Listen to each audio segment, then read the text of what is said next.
Cube Radio. Salut, c'est Charles Tran avec l'équipe dans 5 minutes. On s'intéresse aux sciences, à l'histoire et à l'actualité.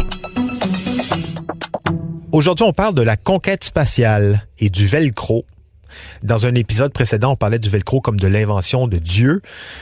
Ben, parlez-en à la NASA, qui a perdu 3 astronautes à cause notamment du velcro. C'est cette triste histoire que nous raconte aujourd'hui Hélène Lorrain. We choose to go to the moon in this decade and do the other things, not because they are easy, but because they are hard. Le président Kennedy a déclaré son intention de battre les Soviétiques à la course à l'espace. We mean to be a part of it. We mean to lead it. Il veut que les Américains mettent le pied sur la Lune et en reviennent indemnes d'ici la fin de la décennie. C'est énorme comme ambition. Les Américains sont loin derrière les Soviétiques qui viennent d'envoyer Yuri Gagarin en orbite, rien de moins. Il faut que la NASA, qui n'existe que depuis 3 ans, s'active grave et passe à la vitesse démesurée. We shall make up and move ahead. Maintenant, bond par en avant jusqu'en janvier 1967. Parmi les premières missions du programme Apollo, notons AS-204 qui a été nommé Apollo 1 par la suite. Cette mission devait tester le module de commande et de service, soit la capsule qui transporte tout ce qui est nécessaire pour le voyage spatial et qui garde les astronautes en vie le temps de la mission. Les 3 membres de l'équipage devaient voler en orbite terrestre basse pendant 2 semaines pour bien mettre à l'épreuve ce module de commande et de service, celui qui devait être utilisé pour toutes les missions Apollo à venir. Le 27 janvier 1967, à peu près 3 semaines avant le décollage prévu, a lieu une répétition au sol qu'on appelle en anglais un plugs-out test. Le but de cette répétition générale est de s'assurer que le vaisseau est capable de fonctionner de manière autonome. La capsule est placée au top de la fusée Saturn 1B et elle est fermée hermétiquement et pressurisée. Les communications se font par radio, comme avant le décollage. Mais il n'y a pas de carburant et les systèmes pyrotechniques, comme les boulons explosifs, sont désactivés. Ce qui veut dire que ce test est considéré comme de routine, peu risqué par la NASA. Ceci aura son importance pour le reste de l'histoire. Les 3 astronautes de l'équipage sont à bord. Virgil Grissom, surnommé Gus Grissom, Ed White et Roger Chaffee. Grissom est le 2e Américain à être allé dans l'espace et Ed White est le premier Américain à avoir marché dans l'espace. Les 2 sont donc considérés comme des héros de la course à l'espace. Roger Chaffee, pour sa part, est une recrue tout à fait conscient de la chance qu'il a d'être sur la première mission habitée du programme Apollo. Revenons au plugs-out test le 27 janvier 1967. À 18h31, plus de 5 heures après le début du test, l'un des astronautes, probablement Grissom, s'exclame « Au feu !»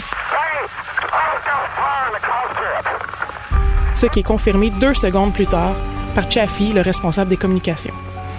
L'incendie a été d'une violence extrême. 15 secondes après la première mention d'un incendie, la capsule a explosé sous la pression trop grande à l'intérieur. Le personnel au sol ne pouvait qu'assister, complètement impuissant, à la combustion du module de commande et de service.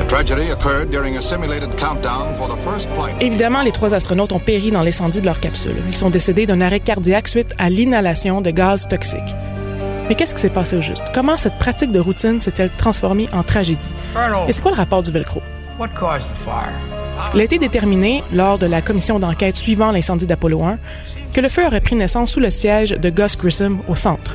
Un court-circuit sur les fils dénudés, voire effilochés, aurait créé une étincelle. L'habitacle du module de service était sous haute pression avec un taux de 100% d'oxygène. Une étincelle dans un environnement d'oxygène pur, sous pression en plus, c'est fatal. Toutes les conditions d'une combustion rapide et sans merci étaient réunies. Et le velcro, j'y arrive. Le module de commande en était tapissé.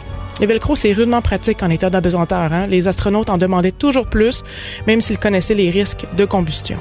Il y en avait 3,2 mètres carrés dans la capsule. C'est beaucoup pour cet espace aussi restreint. Sans surprise, le velcro a été un facteur aggravant dans la tragédie d'Apollo 1.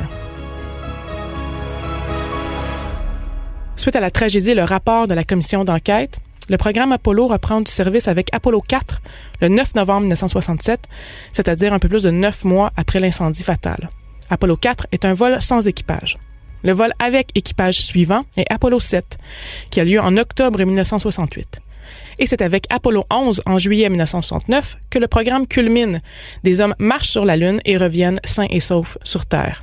L'ambitieux objectif du président Kennedy, qui semblait invraisemblable en 1961, a bel et bien été réalisé. Mais ça a été réalisé à quel prix?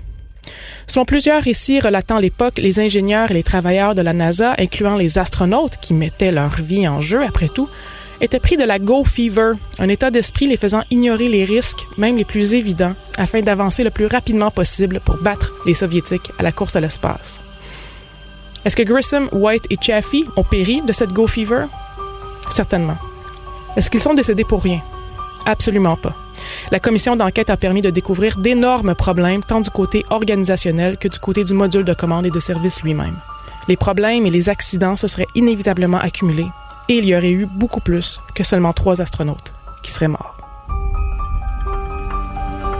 Ouais, mort pour la bonne cause, sans doute que les familles de ces astronautes, de ces 3 astronautes, se sont réconfortées avec ça.